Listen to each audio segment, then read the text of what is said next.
Lin Yang had registered early and deposited 1 million as required. Now he sat with his eyes fixed on the screen, waiting for the auction to begin. The auction page listed the rules. Binjiang number 9. Starting bid 10,000, minimum increment 10,000, auction countdown 1 hour. As the numbers in the countdown ticked down, tension filled the air. At exactly 10 o'clock, the auction opened. For the first half hour, the page remained dead silent.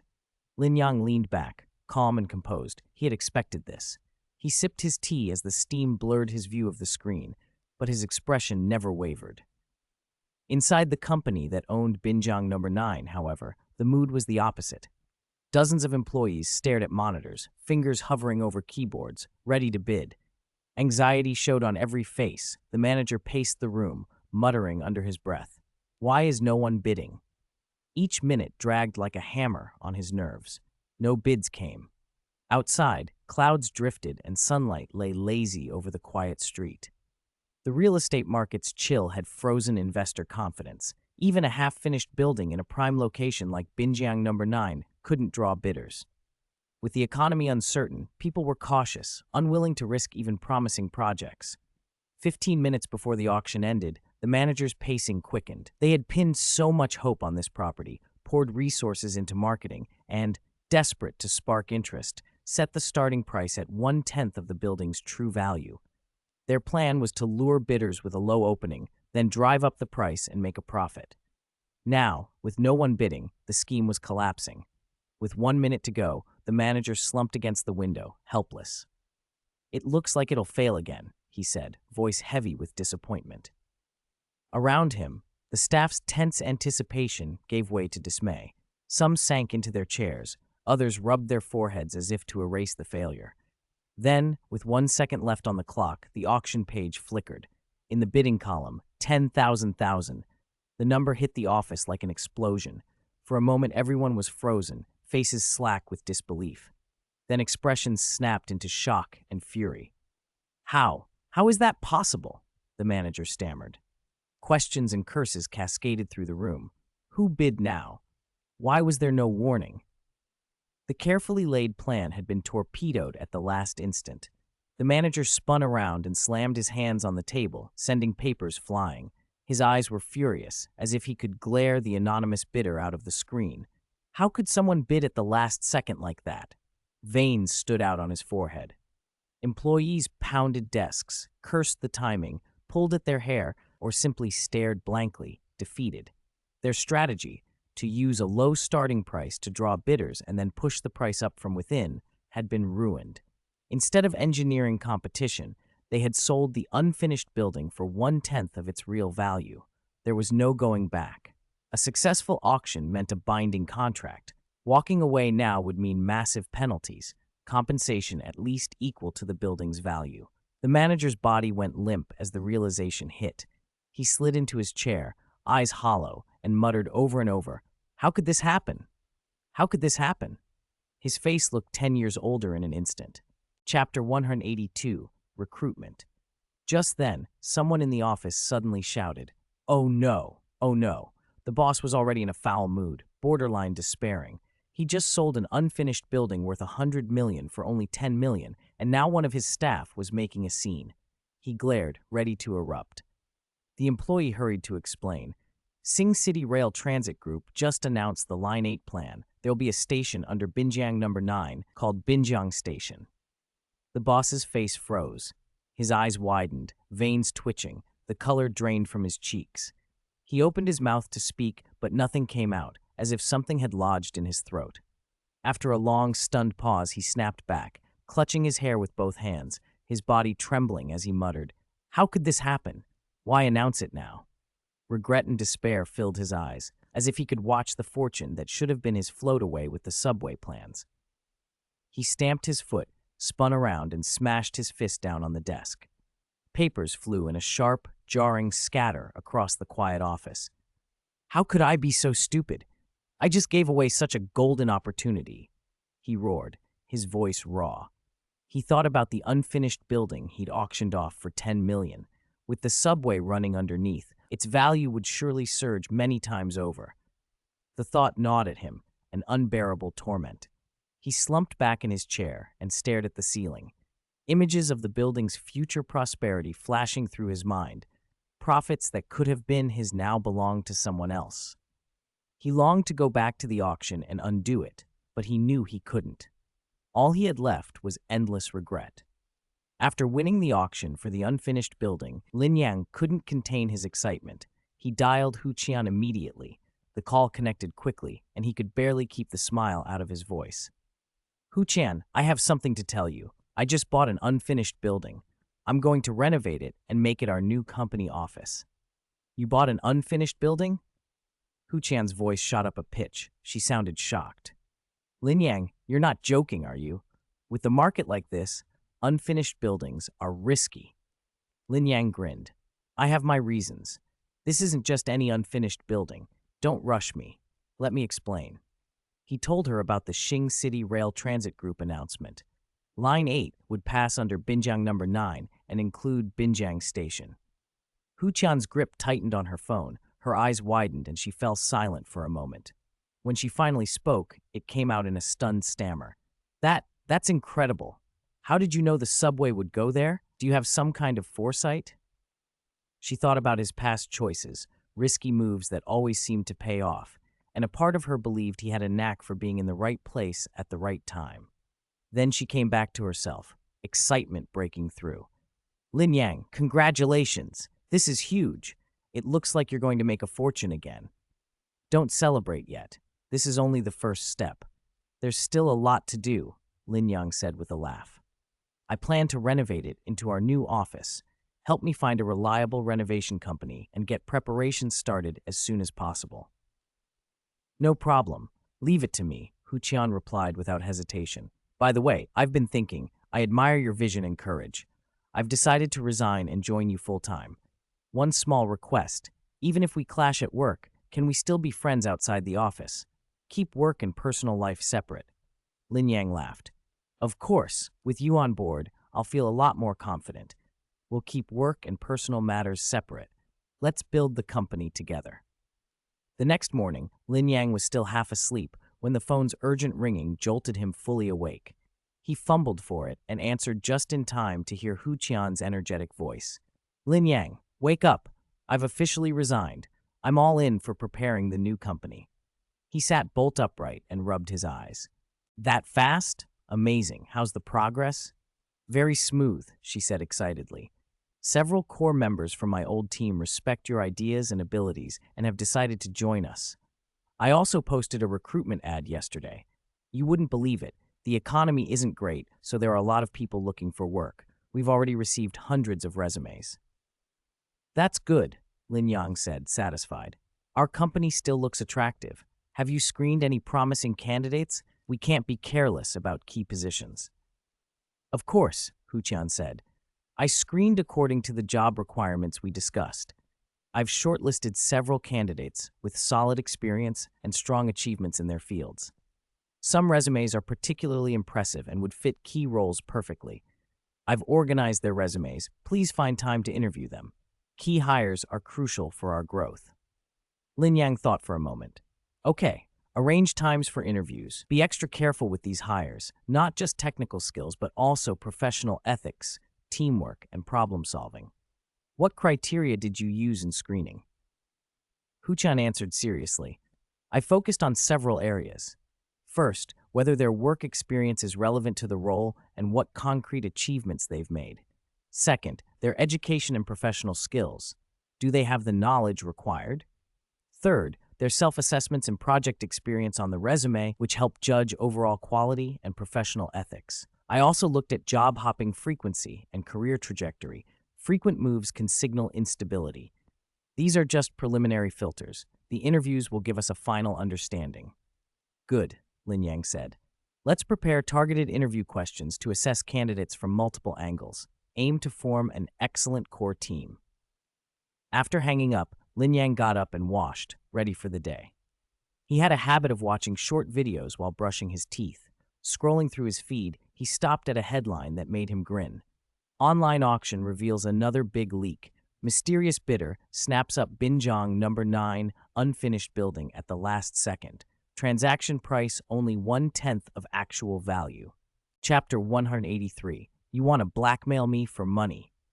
Lin Yang was scrolling through videos when one headline stopped his thumb mid-scroll.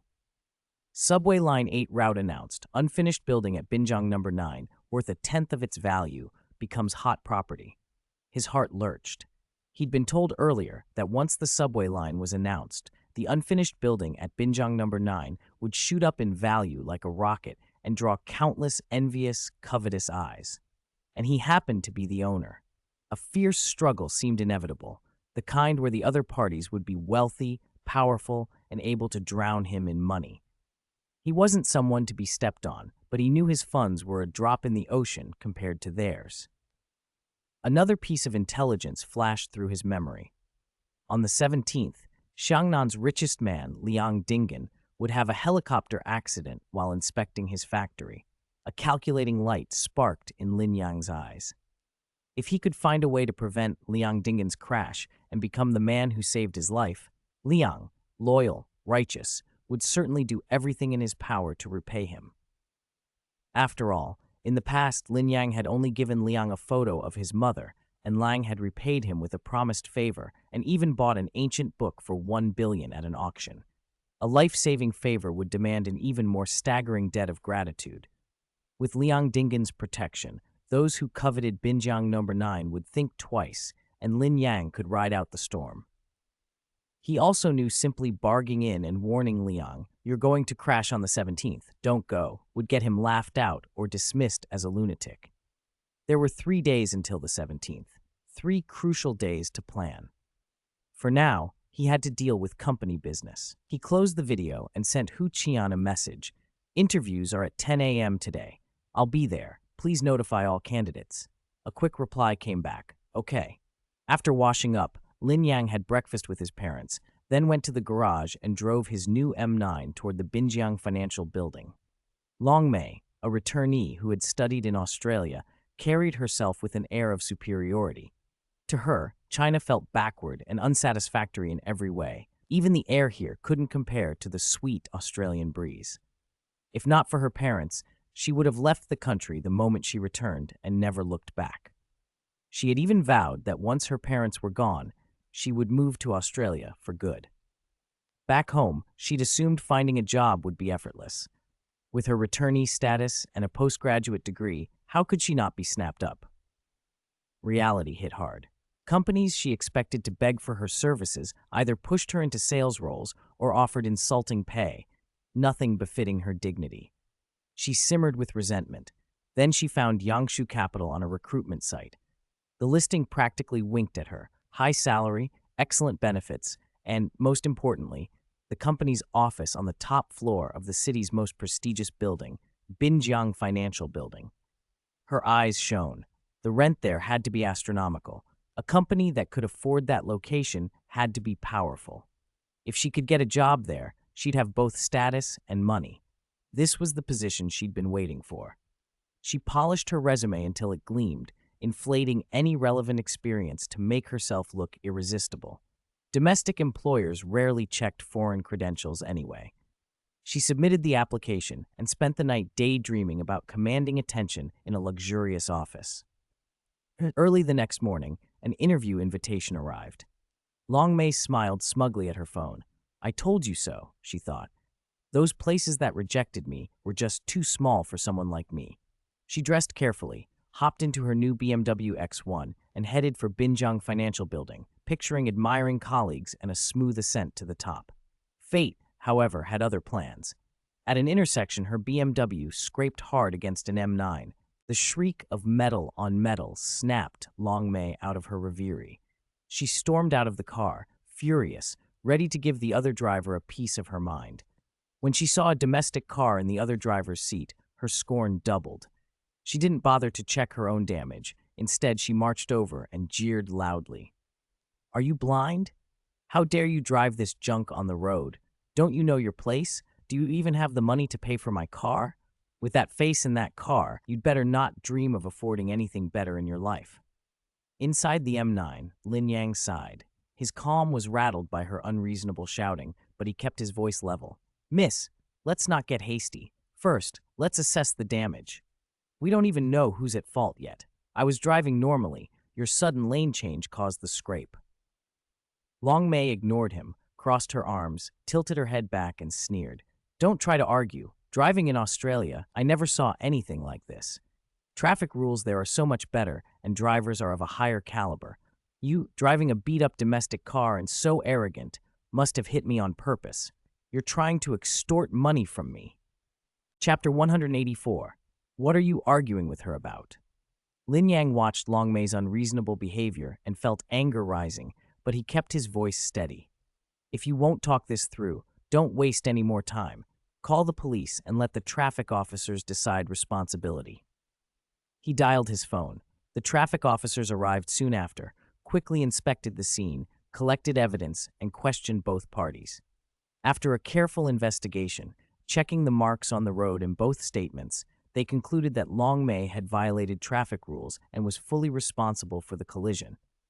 Long Mei erupted. She jumped up, pointed at the officers, and shouted, "Is this how traffic enforcement works in Doxia? I just saw you whispering with him behind my back. He must have bribed you. It was clearly his fault. How can you blame me entirely? In Australia, the police are fair. I refuse to accept this. I'm going to complain." The officers calmly explained how they reached their decision and showed her the evidence, but she wouldn't listen. Passers-by stared, annoyed and bewildered by her tantrum. Traffic backed up behind them. Drivers began honking. The sound swelled into a noisy, impatient chorus, and Long Mei only shouted louder. "It's all your fault, you pauper," she screamed at Lin Yang. "You insisted on calling the police and wasted my time. Now nobody can move because of you."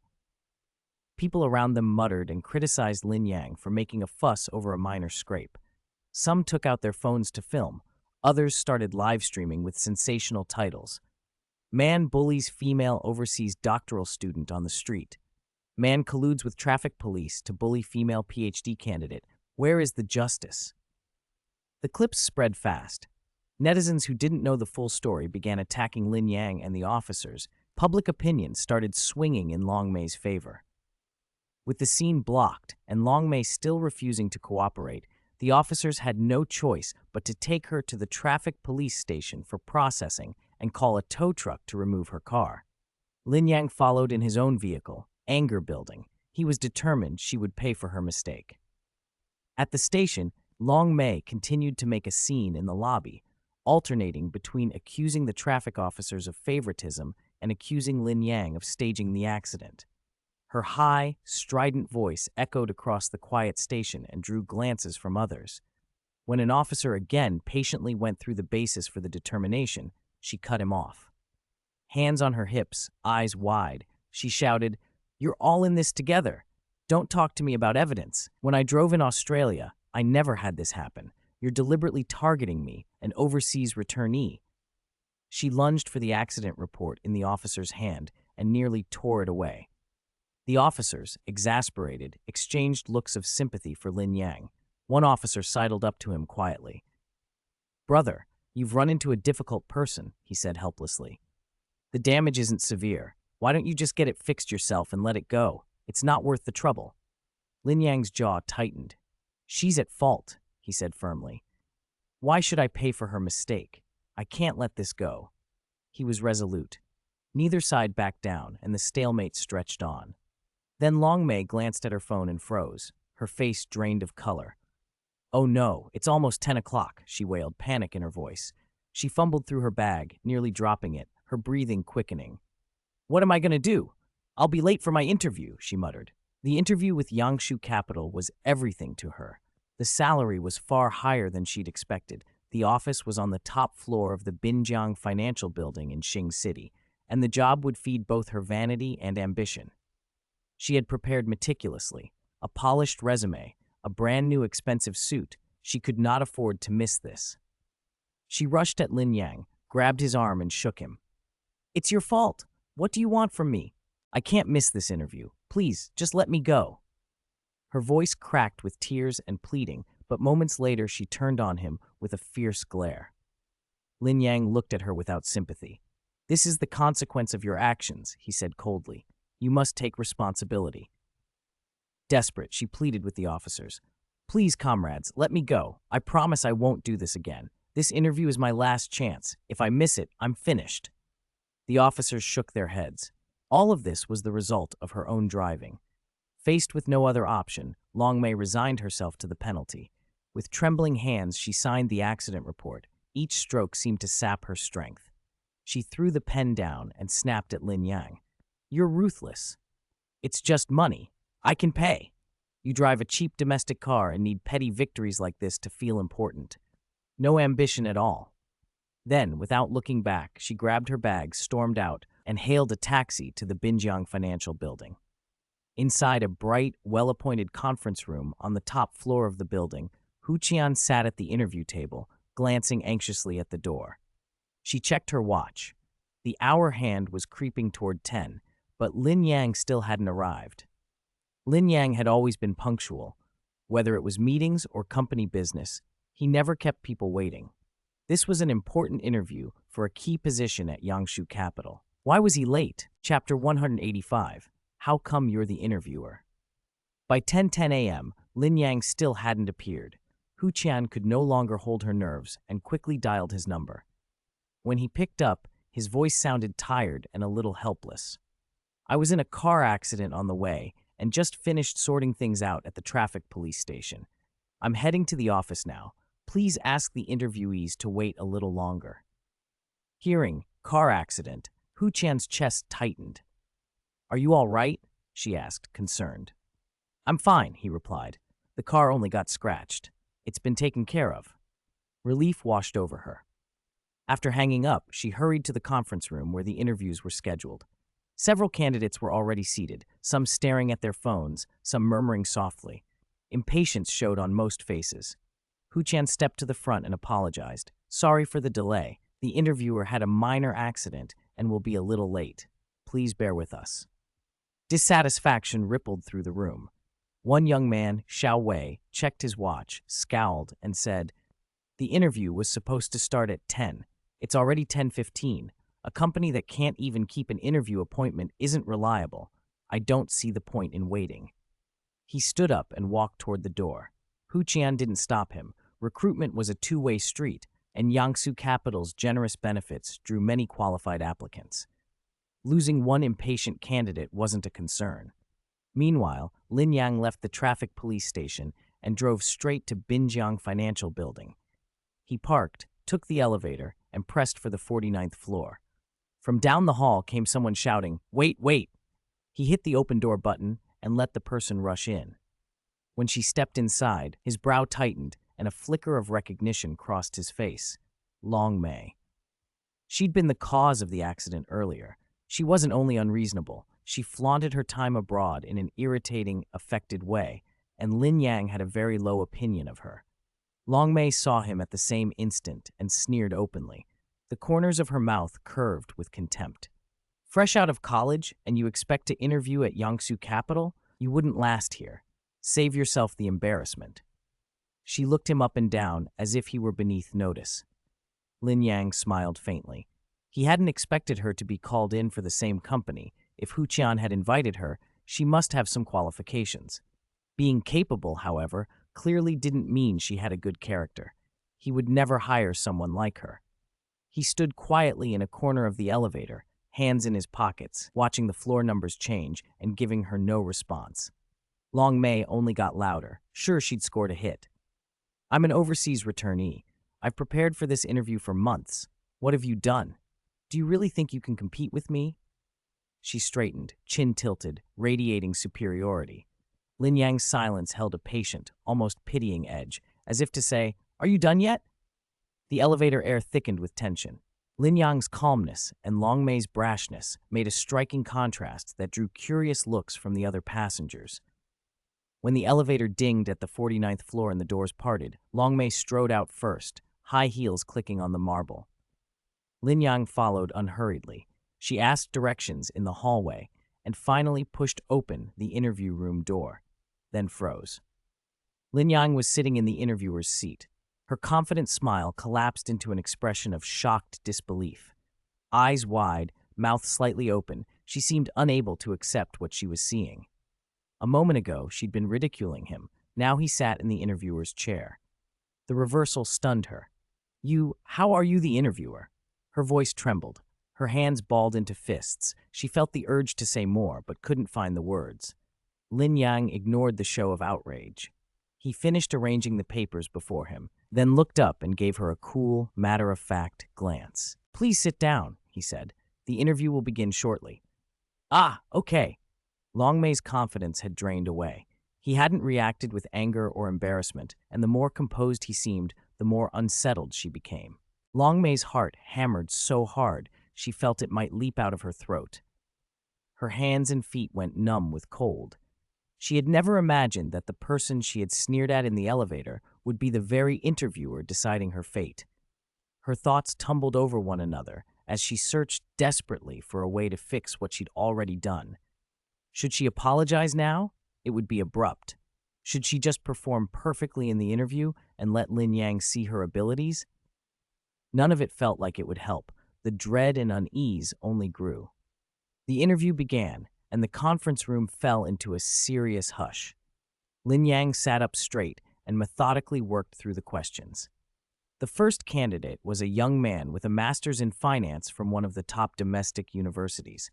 He sat confidently, answered clearly and logically, and combined professional knowledge with practical case analysis.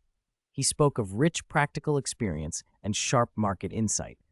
When asked his opinion about Yangshu Capital, his eyes brightened. Although Yangshu Capital is a new company, the fact that it rents the top floor of Binjiang Financial Building shows strong backing and real surety. On a platform like this, I can fully use my skills and grow quickly with the company. The next few candidates also impressed. Internships at well-known firms, participation in major projects, published academic papers, and some industry recognition. All had strong qualifications, relevant experience, and a quiet confidence about joining Yangshu Capital. Lin Yang kept the questions pointed: professional knowledge, industry trends, teamwork, career planning. The candidates answered enthusiastically, and the whole room crackled with ideas. Lin Yang felt optimistic about the company's future. Then it was Long Mei's turn. She inhaled deeply to steady herself, but her hands trembled. Lin Yang regarded her calmly and began. "Please describe the main projects you were responsible for during your last internship and the role and results you achieved." Long Mei's eyes darted around the room. Her fingers rubbed nervously at the hem of her clothes beneath the table. She stammered. I interned at a company before, mostly doing simple tasks. There weren't any particularly important projects. I just helped out." Her voice dwindled, and she dropped her head. Lin Yang frowned slightly and asked, "What do you understand about the industry Yangshu Capital operates in? What do you see as its future development trends?" Her mind went blank. She hadn't researched the company or the sector at all. The earlier bravado had evaporated.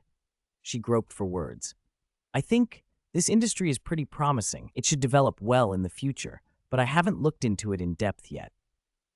A few candidates exchanged surprised looks and whispered. Compared to the detailed analyses that had come before, Long Mei's answers were weak.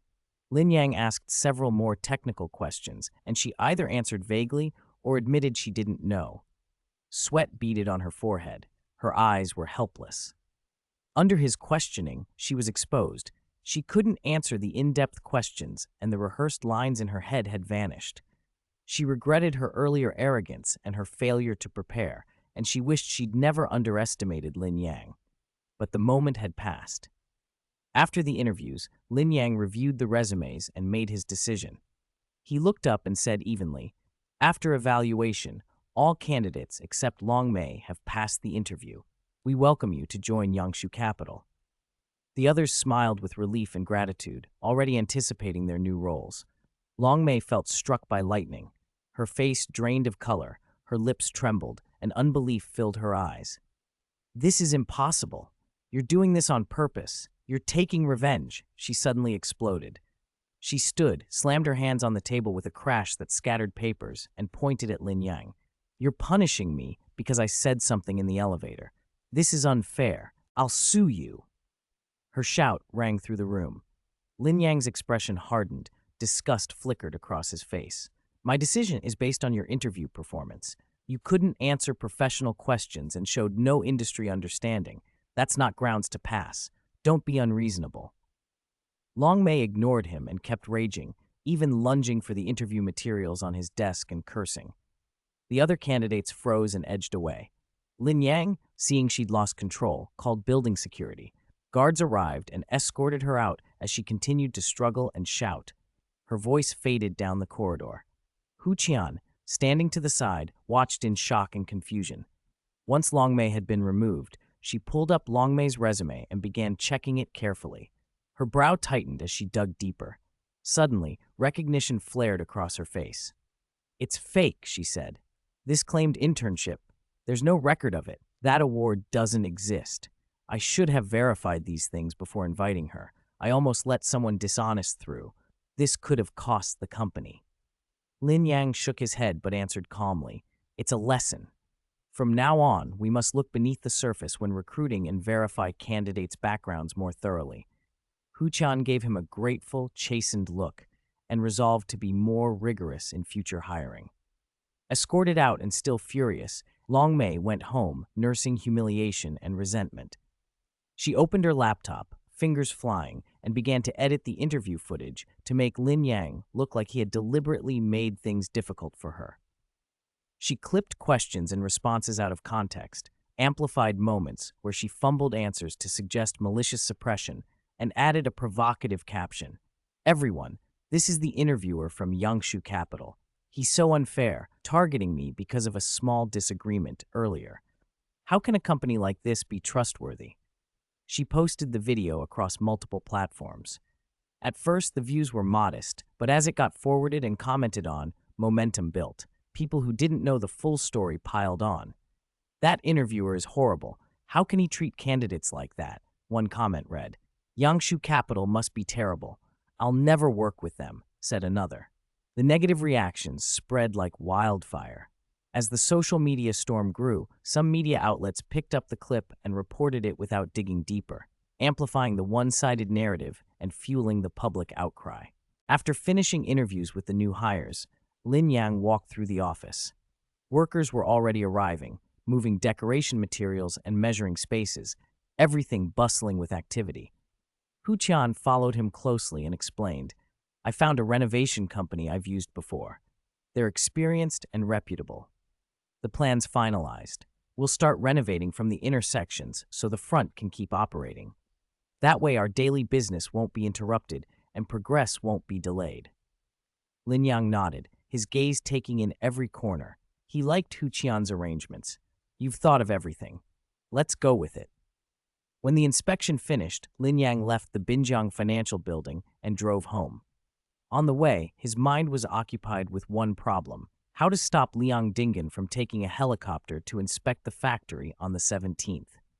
As the richest man in Xiangnan, Liang had capable people around him. Ordinary excuses wouldn't change his plans. The only leverage Lin saw was Liang's devotion to his mother. After all, Liang had once given up ancient books worth $1 billion for a photograph of her. That kind of filial piety might be a way in. An idea formed. Elderly people often take dream messages seriously. If Lin told Liang, at the last minute, that he dreamed Liang's mother warned him not to board the helicopter, it might be enough. It couldn't be told too early. If Liang had time to investigate, he'd dismiss it. But told just before boarding, with no time to verify, it might work. After thinking it through, Lin decided he would tell Liang on the 17th. He drove the rest of the way home. Just as he pulled into the garage, his phone rang. It was Hu Qian. "Lin Yang, check online. Long Mei is spreading rumors. Netizens are condemning you," she said. Lin Yang frowned slightly but answered calmly, "Is that so? I'll take a look." Before he even got out of the car, he opened Douyin on the car's central screen. The app immediately pushed a video. Long Mei, her face full of wounded indignation and eyes rimmed red, speaking to the camera. "Everyone, I went for an interview today and faced extremely unfair treatment. This interviewer, Lin Yang of Yangshu Capital, is retaliating because we had a small conflict in the elevator earlier. During the interview, he kept asking me impossible questions, clearly trying to suppress me. When I couldn't answer, he simply marked me as failed. Isn't this bullying? What future does a company like this have? Open your eyes, everyone." The video had been edited with clips from the interview. Lin Yang's questions cut to look stern. Long Mei's confused, panicked responses stretched to seem helpless. The comment section had already erupted. "This interviewer is awful, letting personal grudges affect hires. What about the other applicants?" one person posted. Another commented, "Yangshu Capital must be a terrible company. I will never work with them." Many attacked Lin personally. "This Lin Yang, so petty, hope the company goes bankrupt." Likes and shares climbed in a tidal surge. The story was already spinning out of control. Lin Yang watched without showing distress, as if the storm had no effect on him. On the call, Hu Qian noticed his calm and pressed, "Why are you so composed? Aren't you worried at all?" Lin allowed a small smile. "You sound calm, not worried. You must have a plan." She laughed softly. "Exactly. Our new company just launched and needs exposure. This is perfect. Long Mei's actually an overseas master's graduate from a diploma mill, degrees she practically bought. Her resume is fake, she's incompetent, and she has that whole worship the foreign shtick. We let this play out a bit, then release the evidence. She won't recover, and at the same time, the company gets free publicity." Lin thought the idea made sense and agreed. They hung up, and he got out of the car and headed for the elevator. On the lobby level, he ran into Chen Qingqing, who greeted him warmly. "Lin Yang, how's the company coming along?" Lin blinked. He'd only told his parents about starting the company, but then realized Chen Qingqing had been spending time with them lately. The news must have come through them. "We're still hiring. It'll be a little while before we're fully up and running." "Oh, you're hiring? How about me? Can I be your secretary?" she asked with a smile. Lin laughed. He didn't know all of Chen Qingqing's background, but it was clear she wasn't ordinary. At her age, she'd opened 2 high-end restaurants and was worth at least hundreds of millions. Being his secretary seemed unlikely. He joked, "All right then, report to work tomorrow. The office is on the 49th floor of the Binjiang Financial Building." "I know," she replied. "I'll be there tomorrow." By then, the elevator had reached the 36th floor. They stepped out together and walked in opposite directions, each heading home. Chapter 188, Island Tours. Ding-a-ling. Lin Yang was woken the next morning by his phone. Groggy, he picked it up and saw Chen Qingqing calling. He answered, and her voice came through immediately. "Lin Yang, didn't we agree I'd be your secretary? It's one thing your colleagues don't know, but why aren't you even at work?" Lin Yang froze for a second, then remembered their joke from yesterday. "No way. You're really going to be my secretary?" He sounded half in disbelief. "What, a 985 graduate like me isn't even worthy of being your secretary?" Chen Qingqing pretended to be offended. Lin Yang hurried to explain. "It's not that. You own a buffet in a high-end Western restaurant. How could a boss like you become my secretary? It feels unreal." Chen Qingqing persisted. "Don't worry about that. You promised. Hurry up and come to work." He had no choice. He got up, washed, and drove to the office. When he arrived, Hu Qian and Chen Qingqing were already there, along with all the new hires from the day before, people Lin Yang had interviewed who assumed he was a senior company leader. They greeted him in unison. "Hello, leader." Lin Yang smiled and nodded. Seeing him, Chen Qingqing pulled Hu Qian aside. "Lin Yang, what's going on? Hu Qian said you didn't tell her I was going to be your secretary and wouldn't process my onboarding." Lin Yang turned to Chen Qingqing. "Are you sure you want to be my secretary?" "Of course. I'm here to work," she answered without hesitation. Reluctantly, Lin Yang instructed, "Hu Qian, process her onboarding. Her position will be my secretary." "Yes," Hu Qian replied respectfully and went to handle the paperwork. The new employees watched Lin Yang and Hu Qian as if drawn by a magnet. One young man with black-rimmed glasses absent-mindedly dropped his document. It hit the floor with a thud, and he stared, mouth ajar, finally whispering, This is unbelievable." A ponytailed woman holding a pen watched it roll from her fingers and fall as she murmured, "The chairman treats him so respectfully. What kind of background does he have?" A man in a casual suit who had oozed confidence the day before now tugged at his companion's sleeve, voice trembling. "Did we just join some super-secret company? Could Lin Yang be an heir to some rich family?" Murmurs spread, quiet but clear, curiosity and envy flickering in every eye as they imagined how different their lives might be with that kind of background. Amid the speculation, Hu Qian set about building the team. Drawing on her connections, Hu Qian recruited a slate of experienced professionals, a veteran investment consultant who had handled numerous financings to lead investment planning and analysis, and a senior market operations manager with sharp insight to direct market promotion and business development. She carefully assigned roles to the new hires according to the company's needs, patiently explaining each person's duties. Her leadership and organizational skill smoothed over questions and confusion, and everyone left confident about their roles. With departments taking shape and responsibilities clear, from project planning to marketing, from finance to HR, the company felt like a large ship ready to set sail. Once the organizational framework was in place and tasks were rolling, Lin Yang sensed it was time to outline the real work, where to make money. He gathered Hu Qian and Chen Qingqing in the conference room, serious and steady, and began to lay out his plan. First, he brought up Sunshine Lijing residential area on the large screen. Right now, the housing prices there are stable and unremarkable, he said, eyes bright. But there's huge appreciation potential underneath. He explained that although the area currently lacked a top school district, reliable information indicated the government was planning a new district division and that Sunila City was likely to be included. If that were officially announced, market dynamics would almost certainly push housing prices up dramatically, potentially doubling. From an investment standpoint, buying many units while prices were low and selling after the school district announcement could yield substantial returns. He acknowledged the theoretical risks. Plans can change, but Lin Yang's intelligence system told him the prices would rise. The caveats were mostly for appearances. Next, he switched to 3 abandoned gas stations along Metro Line 8. He spoke evenly. These abandoned stations look insignificant, but they hide big opportunities. With the city's development and the construction of Line 8, land values nearby would increase. Although the stations aren't at metro stops now, the development of surrounding parcels makes demolition likely in the future. Under current policies and market conditions, demolition compensation could be as much as 10 times the current value. After Lin Yang's detailed analysis, Hu Qian and Chen Qingqing were openly impressed by his acuity. Hu Qian nodded, admiration in her eyes. Mr. Lin, your analysis is very thorough. These 2 projects have great potential. I'll get started on the acquisitions immediately. Chen Qingqing chimed in, excitement and anticipation written all over her face. Boss, I'll work hard and look forward to seeing the big returns. She stood on the side with her hands clasped, slightly on tiptoe, eyes fixed on Lin Yang and Hu Qian, as if afraid to miss a single word. A smile played at her lips as she imagined the busy, fulfilling work ahead and looked forward to proving herself.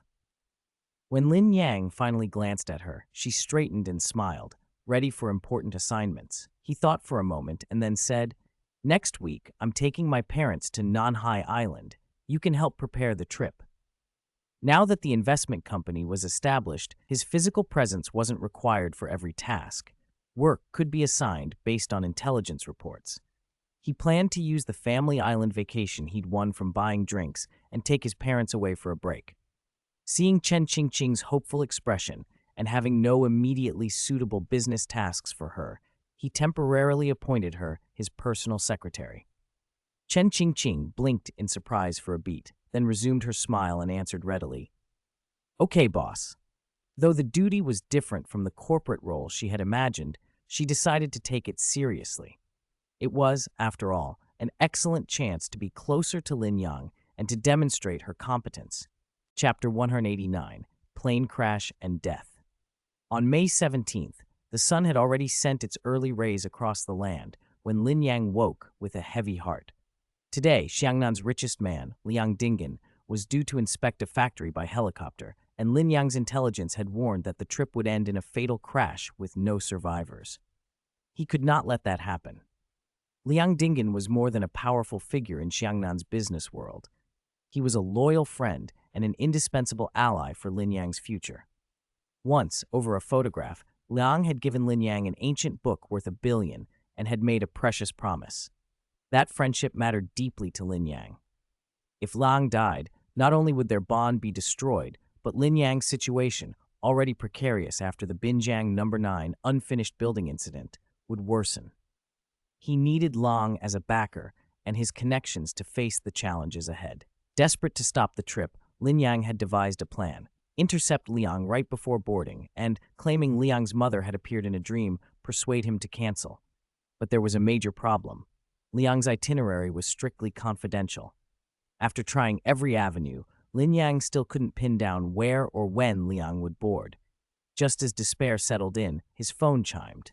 Irritated, he glanced at it, expecting another trivial message. Instead, his eyes widened. It was a push notification from a live streaming app. Xiangnan's richest man returns to his hometown to inspect the development of his affiliated factories. Live now. Lin Yang's hands trembled. It was a godsend. He tapped the stream without hesitation.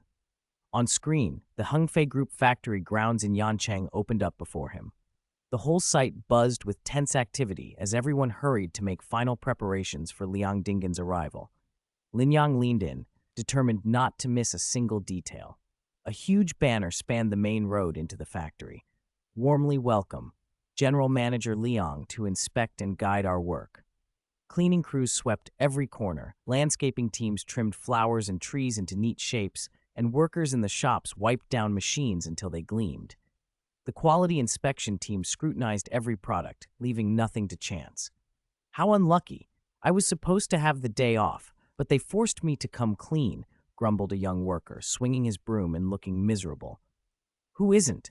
Sighed a slightly older man beside him. Our factory director cares only about appearances. He plays favorites and exploits ordinary staff. No overtime pay, just docking our wages if we don't show. Yeah, look at the people he's promoted, relatives and cronies.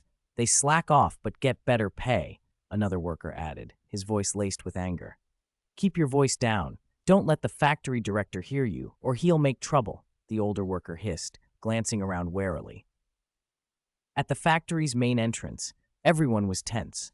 A low, rhythmic engine drone sounded in the distance. A motorcade rolled in. A black Rolls-Royce Phantom led the way, its sleek body catching the sunlight, spirit of ecstasy poised like a proud emblem. Two Bentley Mulsannes followed, imposing with their chrome grills and round headlights. Behind them, a formation of black Mercedes S-Class sedans brought up the rear, lined up like well-drilled guards. The motorcade moved slowly, like a black dragon snake through the factory gates. On the road, the soft scrape of tires sounded like a silent proclamation of power.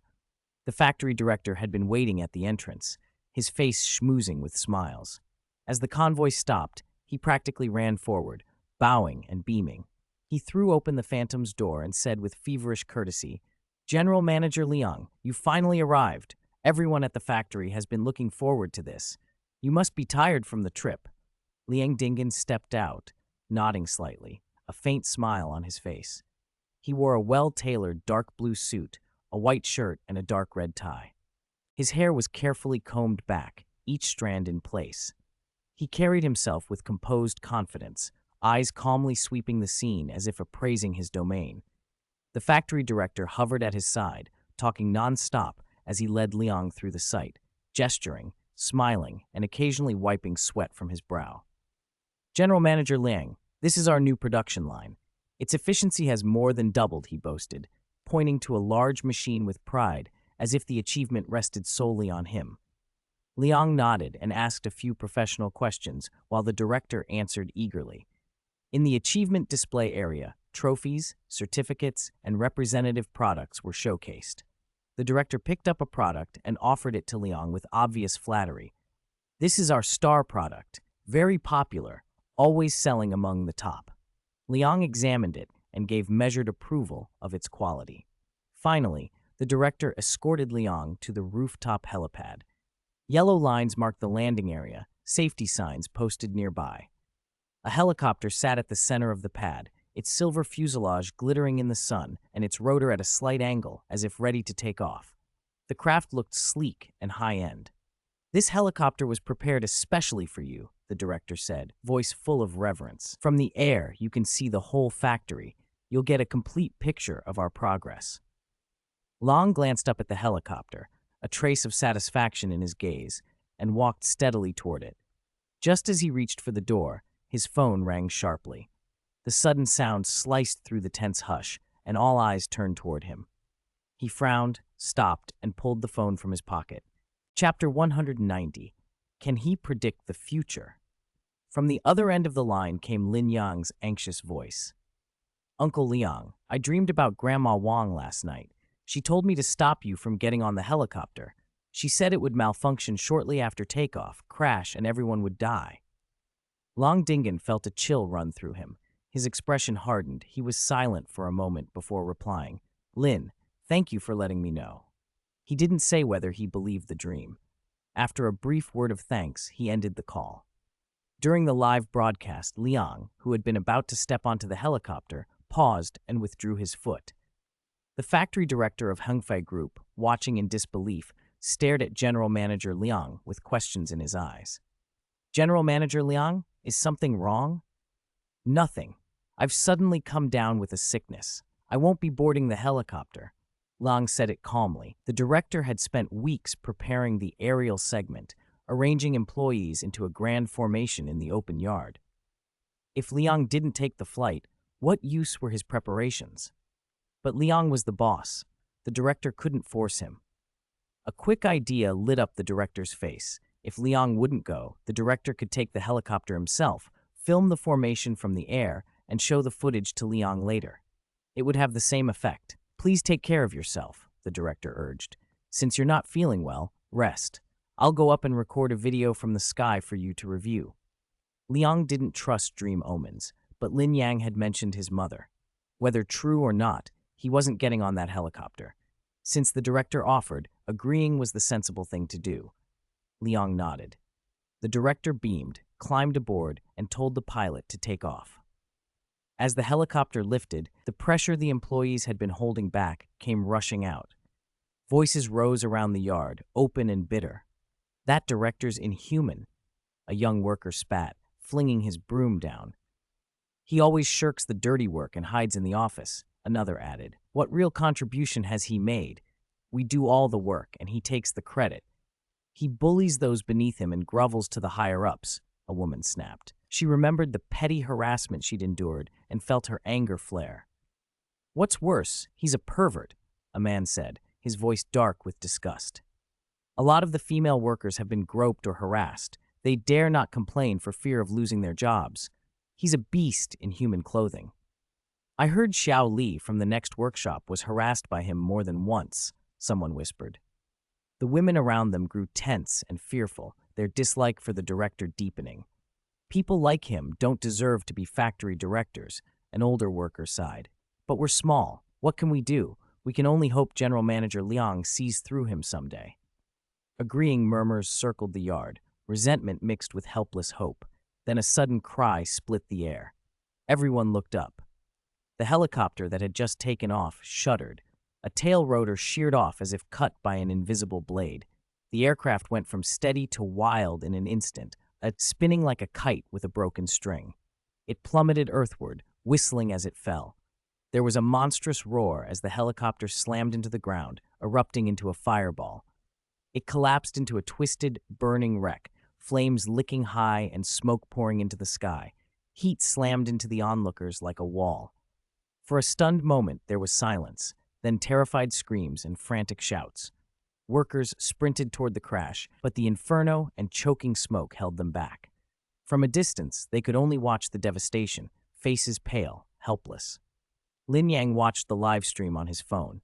He covered his mouth, stunned, his eyes wide with fear and a terrible, lingering disbelief. If he hadn't called, Liang Dingan might have been on that helicopter. He couldn't bear to imagine the consequences. On the rooftop, Liang stood ashen, the tremor in his body barely contained.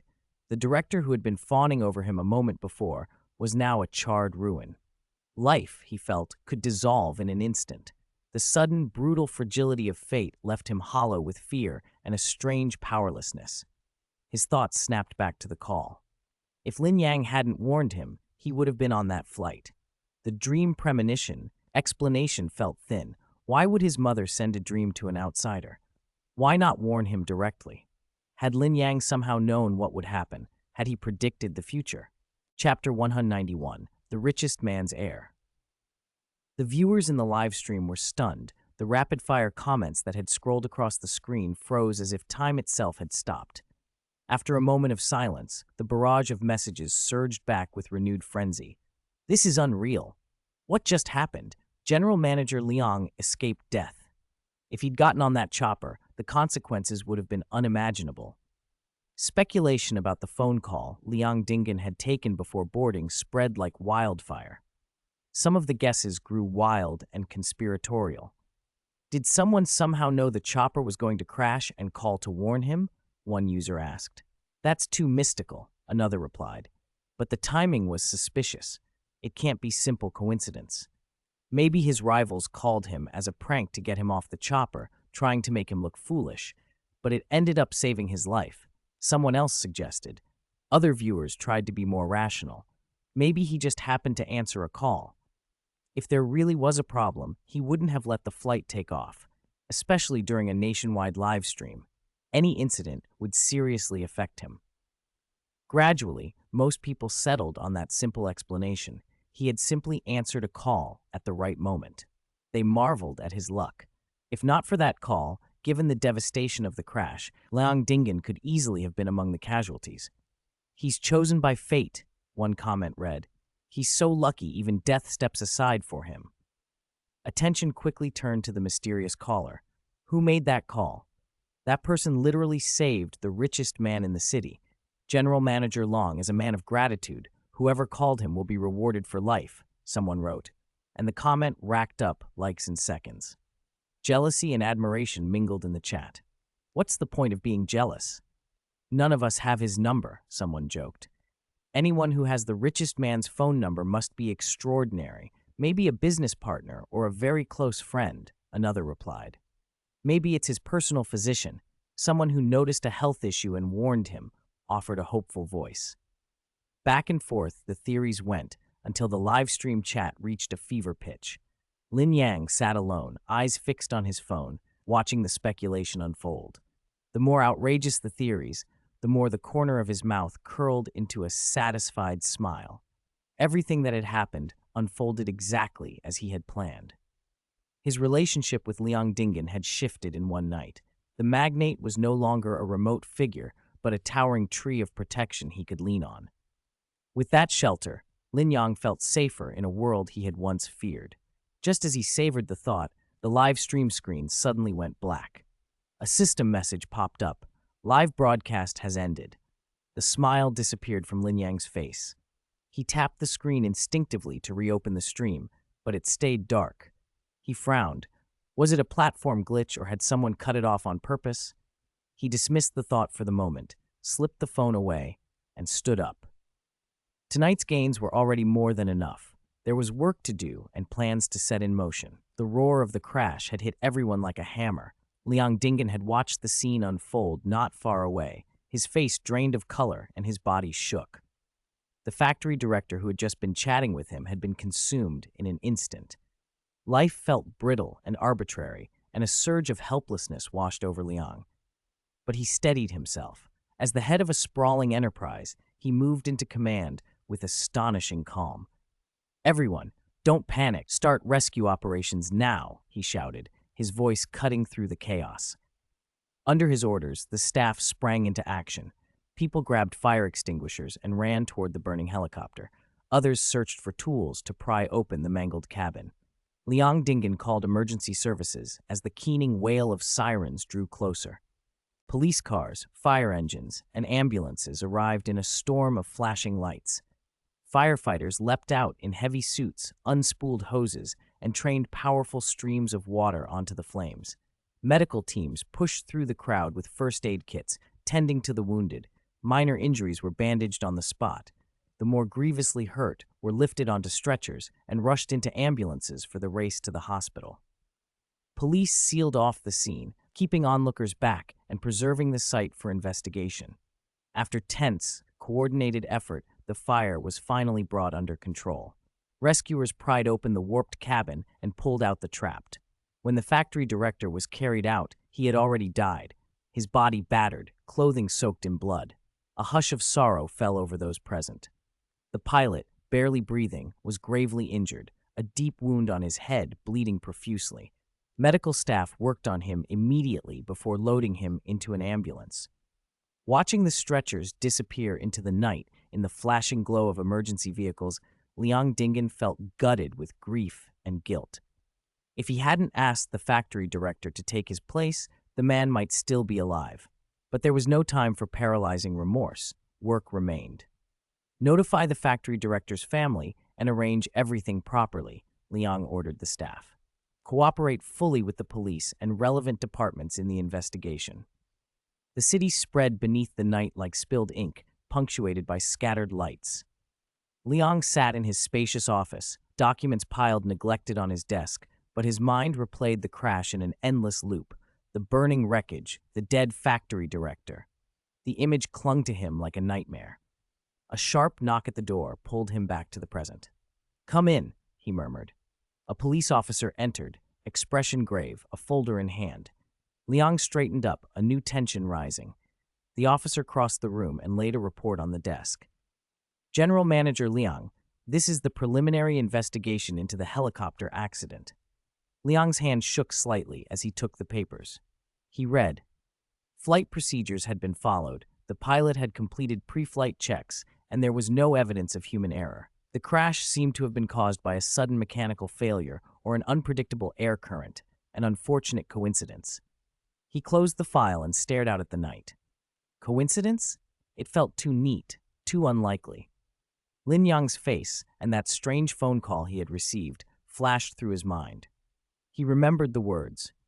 Lin Yang claimed his deceased mother had appeared to him in a dream, urging him to stop Liang from boarding the chopper and warning that the aircraft would malfunction, causing a fatal crash. Liang had been skeptical, but his reverence for the past and longing for any connection to his mother had pushed him to heed the call. That decision had taken him off the flight. If not for Lin Yang's call, he would most likely have suffered the same fate as the factory director. Was it really mere coincidence? He could not shake the unease. Lin Yang had come into Liang's life over a photograph of Liang's mother, a detail that had first brought them together. And wherever Lin Yang appeared, strange, fortunate things followed. Could the young man truly see ahead of time, or had this all been an incredible coincidence? Whether by providence or luck, Lin Yang had saved him. Liang felt that debt keenly. He was a man who valued loyalty and repaid it in kind. He had no children. His only living relative was a nephew who was arrogant, careless, and patently unfit to run the business if Liang were to pass it on. The nephew's disrespect and lack of competence made Liang reluctant to entrust the company to him. Lin Dingen, sick, Liang shook his head to banish the thought of favoritism and sentiment clouding good sense. He would give his nephew one more chance. If there was no change, he would have to consider other options for an heir. Lin Yang, for all his recent sudden prominence, had the right temperament and ability to be a successor. The idea of repaying him, of ensuring the man who saved his life would never worry again, stayed with him, heavy and inevitable, as the night deepened. Chapter 192. I'm going to take care of this matter today. The processing shop of Sani Group's Environmental Protection Division was a thunder of machinery and shouted orders when an angry voice sliced through the noise. "You little brat, how dare you talk back?" Everyone turned. Liang Zhou's face was twisted in rage, eyes blazing like a mad bull. Before his co-worker could react, Liang Zhou threw a brutal punch that slammed into the man's shoulder. The man staggered, nearly collapsing, and Liang Zhou followed with a vicious kick to the waist. The victim groaned, clutching at the pain, terror and agony written across his face. Workers around them froze. For a moment, nobody moved. Some watched with wide-eyed horror. Others went pale and began to tremble.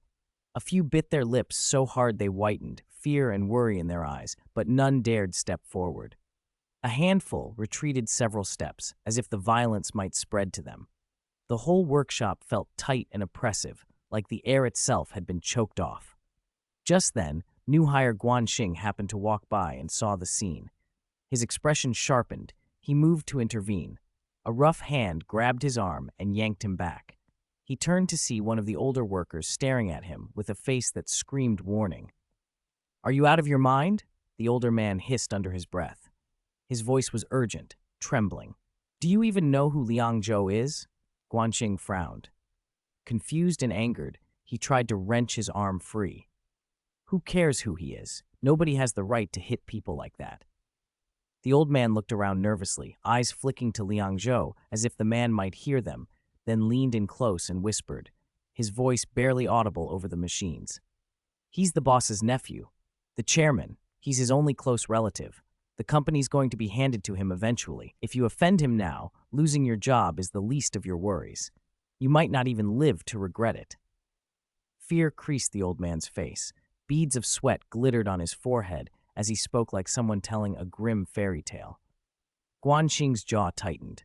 For a moment, disbelief flickered across his features, but his sense of justice flared brighter than his fear. He pushed the older man away and squared his shoulders. No matter who he is, he can't do that, Guanxing said. His voice was low but steady. I won't just stand by. Another worker, voice shaking, backed up the warning. Last month someone angered him. The next day he was hit by a car. Do you think that's just a coincidence? The story landed like a blow. Guanxing's hands curled into fists so tight his knuckles went white. His chest rose and fell. Anger flooded him until it was all he felt. I refuse to believe in such evil, he said, voice rising over the hum of the workshop. Today, I'm going to take care of this matter. Chapter 193. You are the emperor and I am the prince. Even if I lose my job, I can't just stand by and watch him die. Guanxing stepped forward, grabbed Liang Zhou's arm, and pulled him back hard. Stop! What gives you the right to hit someone? The sudden yank threw Liang Zhou off balance. He nearly fell, then spun around, eyes blazing like an angry animal. Who do you think you are? How dare you interfere? He wrenched free and swung a heavy right at Guanxing's face. Guanxing tilted his head and easily avoided it. He closed the distance, dropped his weight, and his right fist drove into Liang Zhou's stomach like a cannon. Liang Zhou doubled over, clutching his midsection, wheezing, but he refused to stay down. He gritted his teeth, straightened, and lunged again. Guanxing sidestepped and swept out his left leg. Liang Zhou couldn't recover in time and went down face first. He tried to get up, but Guanxing kept him pinned with a foot on his back. You! How dare you hit me? Liang Zhou lay on the floor, cheeks flushed, roaring. His hands clawed at the concrete as if to tear something loose. Guanxing snorted and stomped his foot down harder. I don't care who you are. Hitting people is wrong. Today I'll teach you a lesson. He struck Liang Zhou with several solid punches. Each landed with merciless force. Liang Zhou howled, his jaw knocked crooked, his speech slurred. He was beaten down and helpless, anger and fear boiling up together. Through the haze, he glared at Guanxing. You must want to die. What are you all waiting for? Hit him. I'll pay 100 for every punch. If you don't, you're fired on the spot.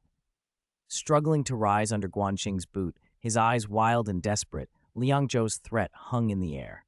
The other workers hesitated. They glanced at one another, none daring to be the first to move. On one side, they feared angering Liang Zhou and losing their jobs. On the other, they felt Guanxing was right and couldn't bear to step in. Guanxing looked around at them, disappointment in his voice. How can you stand by and help him? He bullies people, and you encourage him. Anger and incredulity colored his words. Liang Zhou's threat, however, had its effect. After a long pause, a few co-workers reluctantly began to circle Guanxing. Their steps were tentative, faces tight with reluctance, but under Liang Zhou's pressure, they braced themselves to act. Just as the crowd was closing in, a voice cut through the workshop like thunder. Stop! Everyone froze and turned. Liang Dingan strode in, his face dark with anger. His gaze swept the room like a blade. People lowered their eyes where it landed. The workshop fell so silent you could hear a pin drop. The tension that had been building evaporated under the weight of his presence. Liang Zhou brightened as if rescued. He scrambled up and planted himself in front of Liang Dingan, blood on his face, jaw crooked, speaking with a lisp but playing the injured part to the hilt. Uncle, finally, look. He knocked my jaw crooked. I can't even speak right. I'm your nephew. He had no right to do this. You can't let him off. He jabbed a finger toward Guanxing, eyes full of malignant triumph. Liang Dingan surveyed the scene, then fixed his gaze on the trembling team leader beside him. The team leader's legs wobbled. He nearly fell to his knees. General Manager Liang, It's like this.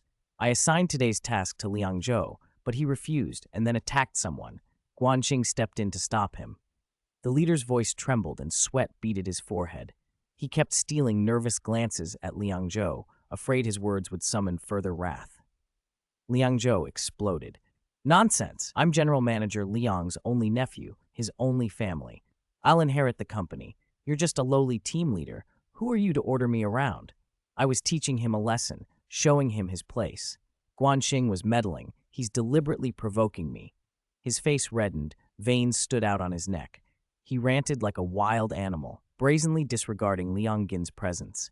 Liang Dingen's face darkened with disappointment and anger. He fixed Liang Zhou with a look that hit like a hammer. "Do you even know who you are?" he said, each word deliberate. "I sent you to the front lines to train you, to learn how the company works, not to behave like a bully and terrorize your colleagues. Look at what you've done." The sting of those words showed on Liang Zhou's face. He glanced down, unable to meet his uncle's eyes, but still muttered, "I don't want these low-level jobs. They're dirty and exhausting. This isn't training. It's punish me. I'm your nephew. The company will be mine. I shouldn't be doing this stuff." His defiance echoed in the quiet workshop. The surrounding co-workers exchanged tired, pitying looks. Liang Dingen's disappointment deepened. He pointed at Liang Zhou. "You're incorrigible. Do you think inheriting the company is that simple? Without time at the grassroots, how will you know what employees need? How will you make wise decisions? With that arrogance, how will you win people over or lead the company forward?" His voice rose with frustration and heartbreak, the hopes he'd placed in his nephew collapsing. Then his expression softened, and he looked at Guanxing with approval. "Guanxing, you did the right thing," Liang Dingen said. "Standing up against injustice takes courage. We need people in this company who take responsibility." Guanxing felt a rush of relief and pride. He straightened. "General Manager Liang, I just did what I thought was right. I couldn't stand by and watch a colleague be bullied." Liang Zhao's face went red as if blood would pour from it. He stared at his uncle in furious disbelief, hands clenching until his knuckles whitened. "Uncle, how can you say that?" He finally lost control and shouted, voice sharp and ringing through the workshop. "In this company, you're the emperor, and I'm the crown prince. I got hurt, and you don't help me. You praise the one who hit me? Are you even my uncle anymore?" Liang Dingen looked at his nephew with a depth of disappointment that cut deeper than any reprimand. If things continued like this, the company he'd built could be ruined by family indulgence. The idea of finding a different successor grew stronger, and an image flashed in his mind involuntarily. If only Lin Yang were my nephew. Chapter 194. Uncle and Nephew Sever Ties. Liang Dingen stood at the workshop entrance, brows drawn tight as he took in the scene. Machines roared, voices overlapped in heated argument, and the air hummed with tension. Liang Zhou stood off to one side, crushed-looking, clothes wrinkled, hair rumpled, a smear of fresh blood on his cheek, and his jaw swollen. Opposite him, Guanxing stood tall amid the crowd, back straight, eyes steady and indignant, the sort of presence that refused to bow to intimidation. Watching his nephew's disheveled figure, disappointment sank deep into Liang Dingen's chest. He couldn't help comparing Liang Zhou to Lin Yang. Lin Yang, young, energetic, diligent, always calm in a crisis and ready to solve problems, had won everyone's respect through sheer effort. He came from nothing but worked harder than most born with advantages. And then there was Liang Zhou, spoiled, arrogant, picky about work, unwilling to start from the bottom or show respect. It was beyond reproach that he had resorted to violence simply because he disliked an assignment. That kind of behavior ruined the workshop's order and tarnished the company's image. How he wished Lin Yang were his nephew. He suppressed another sigh. He knew an heir needed more than skill. He needed integrity and responsibility. Lin Yang had both. Liang Zhou did not. Liang Zhou saw the hardened expression on Liang Dingen's face, but didn't realize why. He only knew that if his uncle wasn't on his side, then he was to blame. He lashed out, voice loud and bitter. "Are you even my uncle anymore? Have you got some secret child you care about more than me? Shut up." Hearing the word illegitimate, Liang Dingen's restraint snapped. Years ago, when their old house had collapsed, he'd risked his life to pull Liang Zhou to safety and been injured, losing the chance to have children. He'd raised Liang Zhou as his own, and now his nephew spat that at him. Without warning, Liang Dingan raised his hand and slapped him. The smack rang startlingly loud in the suddenly quiet workshop. Liang Zhou reeled, clutching his cheek, eyes wide with shock and wounded outrage. "You hit me. Over a stranger?" Tears pricked his voice. "You've disappointed me, uncle. If you hate me so much, fine. I'm leaving. Pretend I never had an uncle." He turned and stormed for the door. "Consider us done. From now on, I'll act like I never had a nephew." "Get out of my sight, and don't come back," Liang Dingan roared. "I'm leaving," Liang Zhou answered without looking back, voice hard. He strode to the entrance, stopped, glared once at Liang Dingan, and slammed the door so fiercely the whole workshop shuddered. The bang left an oppressive silence. Everyone stood frozen, shocked by the outburst. Liang Dingan stared at the closed door, feeling suddenly hollow and exhausted. He let out a long, weary sigh, then turned to the workers and forced his voice calm. "Is everyone all right? This was an accident. Don't let it interfere with your work. Back to your stations." The workers exchanged uncertain looks, then slowly returned to their posts, but the atmosphere remained heavy.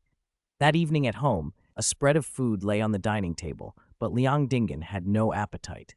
The dishes he normally enjoyed tasted like nothing. His thoughts kept skating back to Liang Zhou, to that furious figure disappearing through the door. He picked up his chopsticks, set them down, and repeated the motion until he gave up and pushed his plate away. His assistant watched with concern. "Manager Liang, you should eat. You need to keep your strength." "How can I eat?" Liang Dingan muttered, staring at the table. "He's my only kin. Everything I did today was to make him better, to prepare him to take over someday. Why is he so ungrateful, so reckless?" His voice cracked. The assistant tried to comfort him. "He's young. He may not understand what you're trying to do now. Give him time. He'll see it one day." Still, the assistant couldn't help thinking privately. This boy was handed more than most and has blown it. If it were me, I'd have made something of that chance long ago. After storming out of the factory, Liang Zhou drove back to his suburban villa in a fury. He yanked open the door, shrugged off his keys, and tossed them to the floor with a clatter. He collapsed onto the sofa, breathing hard, anger still hot behind his eyes. He grabbed the remote and flicked through channels without really watching, images and voices blurring into the background while his mind replayed every humiliation from the workshop, his uncle's admonishment, Guanxing's defiance. The more he thought, the hotter his anger burned. He tightened his grip on the remote until his knuckles went white and muttered, "How could he treat me like that? How can he cut me off for an outsider?" Fear edged the anger now. If his uncle really disowned him, what would he be left with? He'd always lived comfortably, surrounded by flattery and easy favors. Without Liang Dingan's protection, it would all vanish. A television program snagged his attention, a talk show called Quest for Love.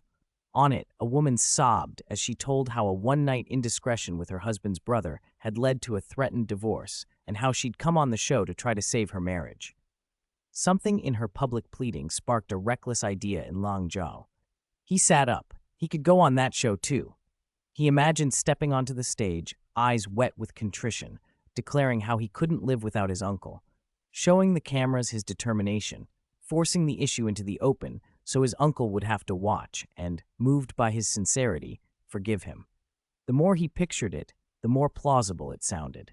A slow, triumphant smile crawled across his face as he pictured their reconciliation, already certain of the tears and the embrace. Chapter 195, Leaning Against a Big Tree Won't Provide You with Shade. On the evening of May 19th, a warm hush settled over Lin Yang's apartment in the Binjiang Bay complex. The late sun slanted through the window, scattering a pool of light across the living room floor. His parents sat glued to the sofa, eyes fixed on their favorite TV program, Searching for Love, a long-running show about family disputes that they never missed. Suddenly, his mother, Yang Kaixia, flushed bright red as if she'd been slapped. She shot upright, knuckles pale from clutching the armrest, and jabbed a trembling finger at the screen. "Ungrateful little? The sooner he's cut off, the better." Her anger could have scorched the people on TV. Lin Weiguo, his father, sat beside her, scowling, the lines on his face deepening. "That nephew's a fool," he grumbled. "He doesn't even know how to appreciate the shade when he's leaning against a big tree." He shook his head in disgust. It was the kind of hopeless pity that said some people simply couldn't be helped. As the episode went on, their agitation grew. Yang Cheixia's chest heaved with every breath. She kept muttering, eyes glued to the screen. "How can someone like that exist? He's infuriating." She slammed the armrest so hard the sound cracked in the quiet room. Lin Weiguo, flushed and sweating at the temples, waved his arms and barked. "Lazy good for nothing. Don't give him a cent. What a waste." Lin Yang had only been passing through to grab a bottle of water, but he paused in the doorway, amused by his parents' theatrical outrage. He knew them well. Whenever they were this worked up, it meant the show had found another outrageous character. He picked up the water and sat down beside them, smiling. "What did that jerk do this time?" he asked. Yang Kaixia seized upon him like a steam release, still fuming.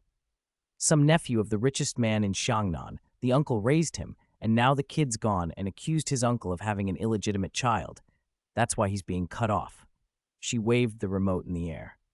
"Whether that's true or not, how dare he make such claims? As a nephew, what business is it of his?"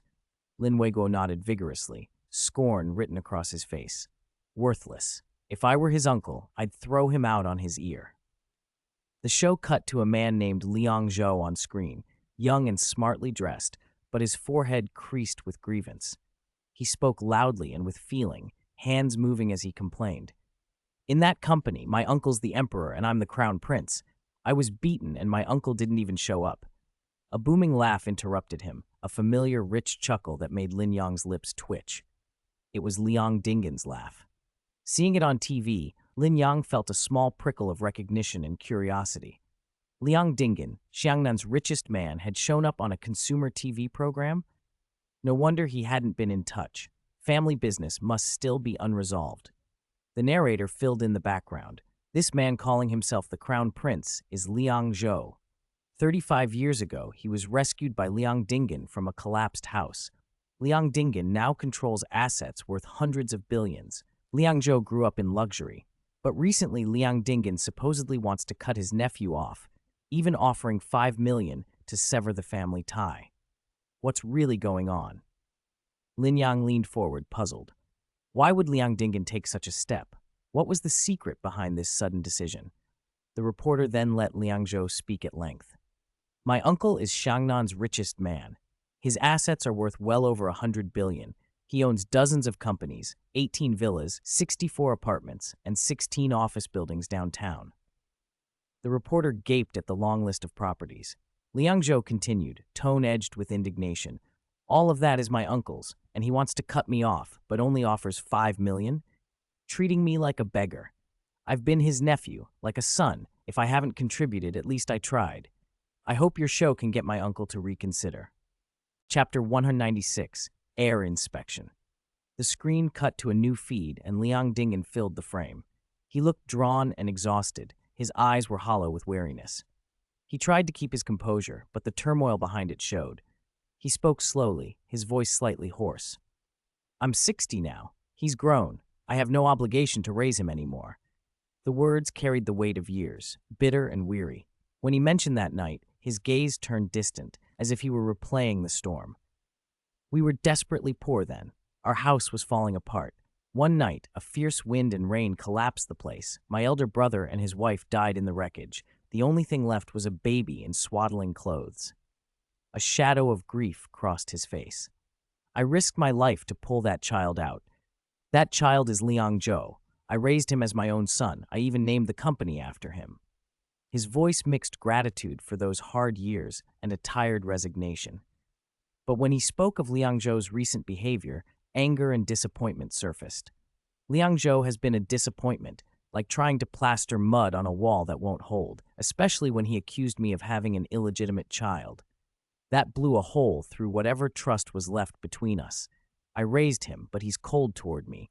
No affection, no gratitude." All the effort, the hopes he had poured into Liang Zhou, had been met with suspicion and what Liang Dingen saw as a lack of ambition.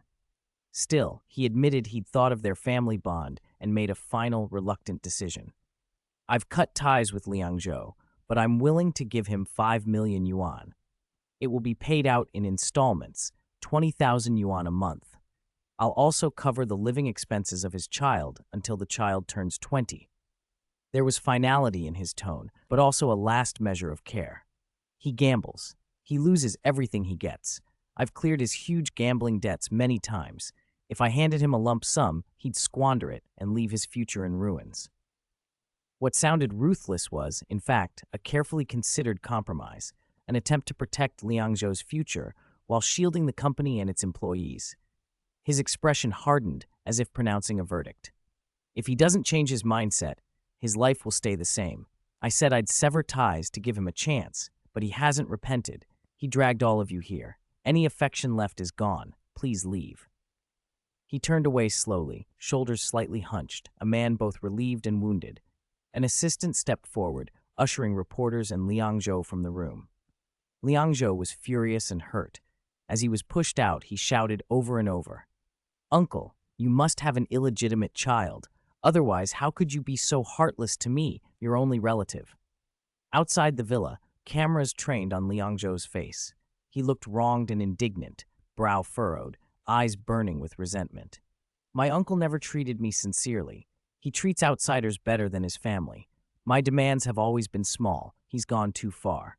He only gives me the bare minimum for living, never any extras. He's so rich, if he gave me 10 million yuan a month, he'd still be fine for life." Inside the villa, Liang Dingjin sat alone in the unusually quiet living room. The silence was heavy. His gaze landed on a yellowed family photograph on the wall, his elder brother and sister-in-law smiling brightly, the baby Liang Zhou cradled in their arms. He, younger then, looked full of hope. Memories flooded him, the hard years, the care he lavished on Liang Zhou, shaping his education, planning his future. Every choice had been for Liang Zhou to have a better life, to one day take the reins of the family business. He had expected gratitude, responsibility. Instead, he felt slapped by reality. Liang Zhou's lack of direction and baseless accusations had crushed his hopes. He closed his eyes, rubbed his temples as if to ease an invisible ache. The dreams he had nurtured had burst like fragile bubbles, leaving bitterness and helplessness behind. The assistant came in quietly, saw Liang Dingin's tired face, and his heart tightened. He poured a cup of tea and set it down gently. "General Manager Liang, don't be too hard on yourself. You need to look after your health." Liang Dingin opened his eyes, accepted the cup, and took a sip. The tea was bitter, but it could not reach the bitterness lodged in his chest. He looked at the assistant with a mix of concern and resolve. "Liang Zhou Qiwan isn't just my son in sentiment. I'm responsible for tens of thousands of employees and their families. If I let someone like him inherit everything, he would squander it. What would happen to all those people's livelihoods?" The assistant admired the weight of that responsibility. "You've been more than reasonable. You did everything possible. You don't need to carry his mistakes." Liang Dingin gave a small, resigned smile. "Right. If he's not fit, I'll find someone else." A light crossed his face, an idea settling into place. "What do you think of Lin Yang?" The assistant's heart skipped. He hadn't expected Liang Dingin to bring up Lin Yang as a candidate. The young man's face sprang to mind, energetic, capable, quietly compelling. He remembered how their first contact came from a second-hand photo album at a flea market, the memory still sharp. A pang of regret hit him. If he'd been a little quicker that day, if he'd found the album himself, perhaps Liang Dingin would already be considering him. "Xiao Li, what are you thinking about?" Liang Dingin asked softly. The assistant blinked, composed himself, and said carefully, "Lin Yang is talented, selfless, generous, and capable. For someone from a small county to achieve so much at his age is remarkable. But we've had limited contact with him.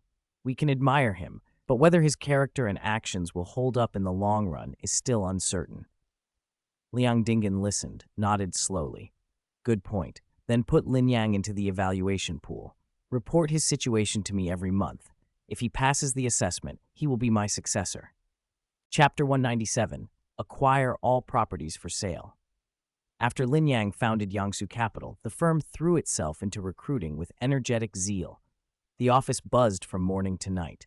The recruitment notice drew a steady stream of applicants, fresh finance graduates from top universities, seasoned industry vets, all eager to prove themselves on the new stage.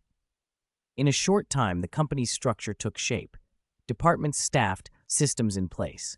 Brand new, but already running like a finely tuned machine. The marketing department, the company's spearhead, soon faced its first big assignment: acquire every available property in the Sunshine Lijing residential area. At the morning meeting, Chairman Hu Qian wore a serious, determined expression as she delivered the order. Acquiring all properties in Sunshine Lijing is the boss's first task for us. It's more than a capability test. It's a crucial step in our development. Everyone, make sure it succeeds. With that crisp briefing, the marketing team sprang into action. Goals were clear and morale high. They moved like troops embarking on a decisive campaign. Teams fanned out around Sunshine Lijing, hitting every real estate agency in the area and canvassing the streets and alleys for leads. When they spoke with agents and sellers, they were professional and patient, drilling into every detail, from floor plans and square footage to renovation status and nearby amenities, leaving nothing to chance. They answered sellers' questions precisely, demonstrating a level of expertise that reassured even the most cautious owners. Behind the scenes, the legal department worked steadily, scrutinizing each contract clause to ensure every deal complied with law and procedure. They knew a single oversight could expose the company to major risk, so they were meticulous. Their efficient contract reviews provided a solid legal foundation for the acquisitions. Thanks to tight interdepartmental cooperation, the operation ran like a high-speed engine. In a single day, Yangshu Capital signed contracts for every available property in the residential area. They secured 58 units, totaling 6,970 square meters, at an average price of 8,500 yuan per square meter. Ownership transfers were still pending, but legally and contractually, the homes were effectively under Yangshu Capital's control, waiting only for formal transfer procedures. News of the mass purchase spread like a stone dropped into a still pond, sending ripples through the real estate market across Xing City. The scale and speed stunned observers and sparked endless speculation. Sunshine Lijing, on the outskirts of the city, had long been considered a lackluster neighborhood, few large shopping centers nearby, limited entertainment options, and inconvenient daily shopping. No major hospitals for quality care, sparse bus routes and long commutes to the city center, and schools that lagged behind the city's top institutions. With such incomplete supporting facilities, Sunshine Lijing had always been priced at the lower end of the market. Yangshu Capital's sudden buy-up looked, to many, inexplicable. Real estate analysts weighed in on forums and in the media. Some suggested Yangshu Capital had identified long-term development potential. While facilities are poor now, city expansion and future planning, new malls, hospitals, improved transport could raise values sharply. Others saw a strategic play. By hoarding low-priced units, the company could control supply and influence market dynamics across Xing City, setting the stage for broader business moves. A third camp speculated that Yangshu Capital had a unique renovation and operation plan in mind, transforming Sunshine Lijing into a distinctive community with upscale property management and smart community features to quickly boost desirability and prices. Ordinary residents debated the move over meals and in the streets. Some believed Yangshu Capital must have inside knowledge of favorable developments to justify such a decisive purchase. Others saw it as a bold gamble, a high-risk attempt to manufacture a business miracle that, if misjudged, could bring serious losses. Real estate agents watched even more closely. With their finger on the market's pulse, many realized the acquisition could significantly affect the second-hand housing market. Some began re-evaluating properties around Sunshine Lijing to find new opportunities. Others probed for Yangshu Capital's next moves, hoping to position themselves ahead of any market shift. For now, Yangshu Capital had completed its first major undertaking, securing all available properties in Sunshine Lijing, and the city was left to speculate on what the company would do next. Chapter 198, Wenzhou Real Estate Speculation Group. In the Wenzhou Property Speculation Group's Xing City branch chat, message alerts sounded one after another as members argued like a boiling pot. Everyone in the group was a veteran of Xing City's property market, each owning at least 10 properties, so they were an influential force. Many of them had concentrated holdings in the Sunny Lee City development, collectively owning well over 100 units. Old Zhang, one of the group's seasoned veterans, couldn't help but sigh as he reminisced about their early investments in Xing City. Back then, Xing City's economy was booming, ranking in the top 20 nationally. The city had energy, but property prices were still low. We saw the potential and invested without hesitation. Who would have thought that right after we bought, the local government would impose purchase restrictions? Prices froze and stayed low. Years have passed, and the gains are barely more than bank interest. It's been torture these past few years. My capital is locked up in these properties, and I can't put it to work elsewhere, Xiao Li complained. Then news arrived. Yangshu Capital had begun buying up a large number of properties in Sunny Lee City. It hit the group like a stone dropped into a still pond, sending ripples through every member's thoughts. Voices in the chat immediately fired off questions and guesses. What do you suppose Yangshu Capital is thinking? Why the sudden purchases in Sunny Lee City? Someone asked. There must be something behind it we don't know, but for us, this could be an opportunity, Old Zhang replied. As long as the purchase restrictions remain, these properties have no real investment value. They're a hot potato, tying up too much capital. Now that a company is willing to take them off our hands, we should sell and lock in our gains. If we keep holding, we'll just keep losing money. Old Zhang's argument found broad agreement. One after another, members chimed in. Old Zhang's right. I've been wanting to sell for ages, but never had a chance. I can't miss this. I'll contact Yangshu Capital's boss right away and see if he's willing to buy all our units in one go. Same here. These properties have caused me sleepless nights. If Yangshu Capital will buy them all at once, we can even offer a small discount to speed the deal. Those who hadn't invested in Sunny Lee City looked on enviously and could only vent in the group. You guys are so lucky to be able to get out of it. We're still trapped by Sing City's restrictions. Seeing you get a shot to cash out makes me green with envy. Seeing that a majority wanted to sell, the group owner acted quickly. He started a chain message to tally members who owned Sunny Lee City properties and the number of units each held. After a tense accounting, the results stunned everyone. 33 members owned properties in Sunny Lee City, totaling more than 108 units and exceeding 10,000 square meters. That volume was enough to move the Sunny Lee City market. To expedite a sale, the group chose the owner as their representative to negotiate with Yangshu Capital. He understood the difficulty of the task, but also that everyone was counting on him. That day, he booked the earliest flight to Sing City, anxious and rehearsing negotiation strategies in his head. He was prepared to offer a sizable discount if necessary. He believed that at the right price, they could sell everything. The urgency was clear. If they listed so many units on the open market, prices would collapse and they'd lose everything. Yangshu Capital's mass purchase looked like a once-in-a-lifetime chance. Meanwhile, Lin Yang happened to be passing the Binjiang Financial Building and realized it had been a while since he'd visited the company.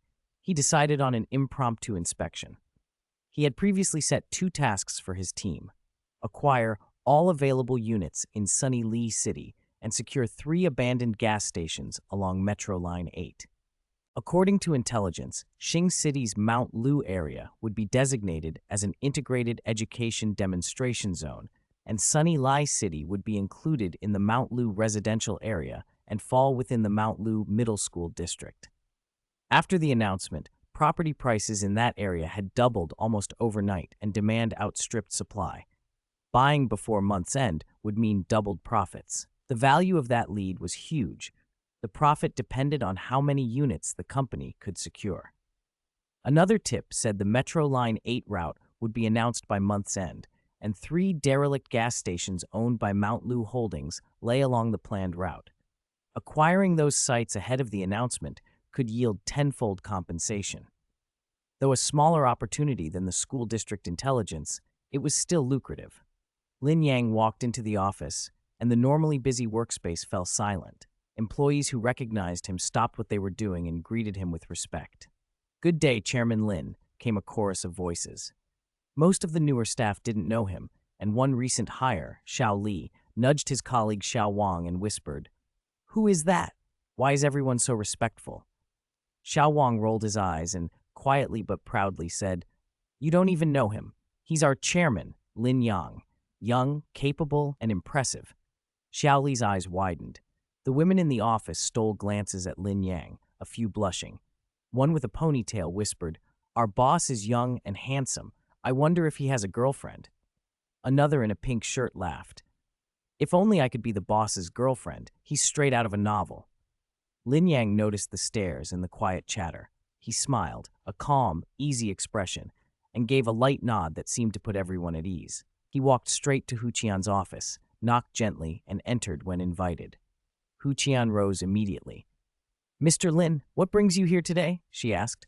"I'm just passing by and wanted to check on the progress of acquiring properties in Sunny City," Lin Yang said with a smile. "Perfect timing," Hu Qian replied. "I was just about to call you with a status report." Chapter 199. If you don't make money, you are a bastard. Hu Qian quickly organized the documents in her hands and began her report in a clear, orderly voice. Regarding the acquisitions in Sunshine Lijing residential area, progress is going very well. We've purchased 58 properties at an average price of 8,500 yuan per square meter, totaling 6,970 square meters. All contracts have been signed and the transfers completed. She slid the file across to Lin Yang as she spoke. The clear stamps and signatures underlined the authenticity of the paperwork. Lin Yang took the documents and scanned them carefully, satisfaction softening his features. He nodded once. Good, fast, and decisive.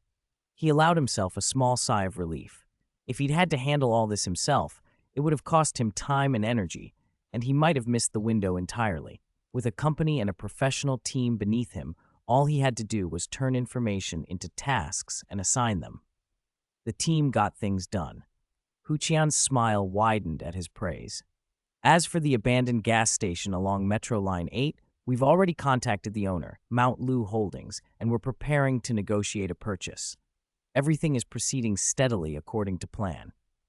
Her report was concise and focused, giving Lin Yang a clear picture of the situation. He ran the numbers in his head. According to the intelligence the system had pushed him, the Sunshine Ledging area would become a top-tier school district soon, and property prices would double. Buying at 8,500 yuan per square meter and selling at 17,000 would net 8,500 yuan per square meter in gross profit. With 6,970 square meters acquired, that single transaction would yield 59,245,000 yuan. Less than a month's turnover, and the profit rivaled what many large companies made in a year. And that was just one piece of monthly intelligence. He received 3 to 10 such tips every month. Conservatively, those could bring him at least 150 million yuan a month. Occasionally, the system delivered superintelligence whose value was hard to quantify. Knock, knock, knock. A crisp knock sounded at the office door. Hu Qian's assistant, Xiao Liu, called out from the hallway, "Director Hu, a Mr. Wen is here to see you." Hu Qian's brow knit. "Xiao Liu, I told you not to interrupt when I'm reporting to Mr. Lin." Her tone was sharp with annoyance. For a moment, the assistant froze, then his next words changed the atmosphere instantly. "Director Hu, Mr. Wen says he has 108 properties in Sunny City that he wants our company to buy." Hu Qian's eyes widened. 108 properties. She hadn't expected anyone to approach them with so many assets at once. Opportunity flared in her mind. She quickly turned to Lin Yang. "Mr. Lin, can we wrap up here?" There was urgency in her voice. She didn't want to lose this lead. Lin Yang's interest was obvious. The earlier 58 property deal had already brought in more than 50 million. 108 properties could push profits well over 100 million. He stood, a faint smile of anticipation touching his lips. "All right, let's go see him." They left the office and headed to the front desk. A middle-aged man was waiting, looking around with the distracted anxiety of someone who'd rushed in from the street. He was of average height, a little overweight, a conspicuous belly stretching his suit. The suit itself was of good fabric but cut in an older style. The collar of his shirt was rumpled, his tie slightly askew. His hair looked greasy, probably not washed in days, but but he'd combed it back into a slick style, strands falling awkwardly over his brow. He spoke with a thick Wenzhou accent that carried across the reception area and immediately marked his origin. As Lin Yang watched him, he read the signs and understood most of the story at a glance. In recent years, Wenzhou property speculators had been making messy, risky investments in Qing City. Now that Yangshu Capital was swarming Sunshine Lijing with acquisitions, these speculators had come looking to offload holdings. They wanted a buyer, and they had come directly to his company in hopes of cutting a quick deal. Since they had come to him, Lin Yang thought he could press the price within reason. There was no shame in profiting from an offer like that. His mouth curled into a subtle smile. Chapter 200, Profit 93.5 million. Huqian stepped forward and said politely, "Hello, Mr. Wen. I'm Huqian, and this is Mr. Lin, the CEO of our company. We heard you have properties for sale. Shall we go to the conference room to discuss the details?" Mr. Wen nodded repeatedly, smiling broadly. All right, please, come with me." On the walk to the conference room, he kept glancing at Lin Yang. The young man looked like he had just graduated college. Mr. Wright, Wen thought to himself that anyone that young running a big company had to be a wealthy second-generation heir, the sort of person who wasn't very savvy and would be easy to bilk. If he offered a small discount, the young man would be thrilled and sign on the spot. The conference room was brightly lit. An elegant platter of fruit sat in the center of the table. A nearby dish held neatly arranged pastries.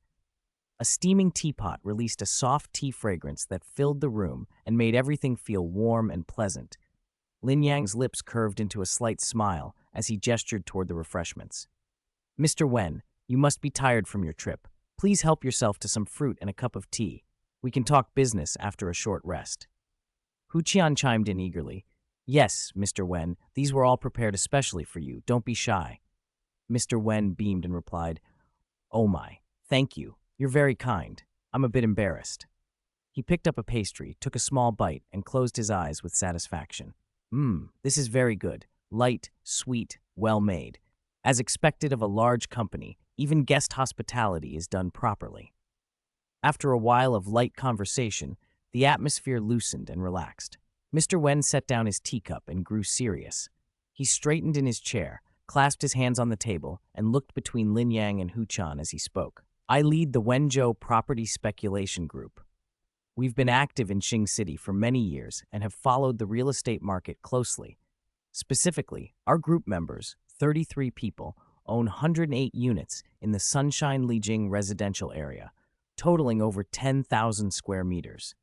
With the city's purchase restrictions these past few years, prices have been stagnant and all our capital is tied up in these properties. The pressure has been enormous. Recently, we heard Yangshu Capital is buying large numbers of houses in Sunny Li City. Everyone sees a rare chance, so they sent me to discuss selling all these houses to you in one transaction." He took a stack of documents from his briefcase and laid them neatly on the table. They were filled with detailed information on the 108 units in Sunshine Lijing, unit types, areas, floors, renovation status, everything in order, showing how serious he was about the deal. Lin Yang stayed quiet and let Huqian take the lead. She remembered the task Lin had given her: acquire as many on-market units in Sunshine Lijing as possible. Naturally, she had to buy them, but she didn't look eager. Instead, she hesitated slightly and said, "Our company is newly established and funds are limited. We've only just picked up a few dozen units. Taking on more would strain our finances." She furrowed her brow and tapped lightly on the table in a show of concern. Mr. Wen, having been in the business for years, saw through the act immediately. He recognized the tactic: present weakness to lower the price. He kept his expression neutral, sipped his tea, then tapped the stack of property documents and said, "Miss Hu, let's not beat around the bush. I've been in this market long enough to know the usual moves. I understand you want to save money. If you can buy all 108 units at once, I can offer a price 10% below market." Lin Yang lifted his teacup and took a small sip, but his mind was working quickly. He glanced out the conference room window while calculating. If Mr. Wen's 10% discount applied to the market price of 8,500 yuan per square meter, the discounted price would be 7,650 yuan.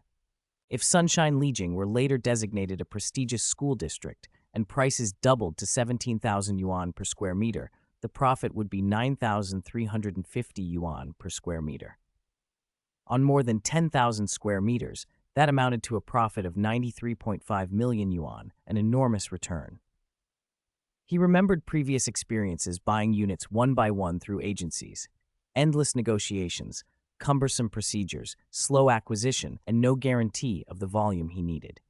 Securing 108 units in one go would save time and labor and allow his company to accumulate a large portfolio quickly. If prices rose as expected, the payoff would be huge. A small smile tugged at Lin Yang's lips. He wanted the deal, but he also wanted a better price. Every yuan saved was additional profit.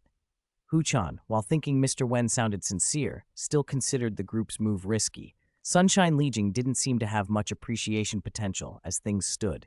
She looked to Lin Yang for his opinion. Lin shook his head slightly, calm and confident, and began to speak. Mr. Wen, I noticed the airport baggage tag on your suitcase. You took the earliest flight today. Coming in so quickly shows how eager you are to offload these properties. He paused, locking his gaze on Mr. Wen to watch for any flicker of emotion. I understand the predicament you and your group are in. Funds have been tied up for years and the pressure must be great. You all want to free up that capital as soon as possible. Since everyone is sincere about reaching an agreement, let's be direct. The current market is unpredictable. Although Sunshine Lijiang's prices are stable now, no one can guarantee what the future will bring. He lifted his cup, took another measured sip, then continued. Our company, Yangshu Capital, is newly formed and we do have limited funds, but we're optimistic about Sunny City's potential, which is why we're acquiring many properties. Taking on so many units at once is risky for us. If the price can't be discounted further, it will be very hard for us to accept the deal. He leaned forward, hands folded on the table, and looked Mr. Wen squarely in the eye. I believe that offering 80% of the market price, based on 8,500 yuan per square meter, would be fair for both sides.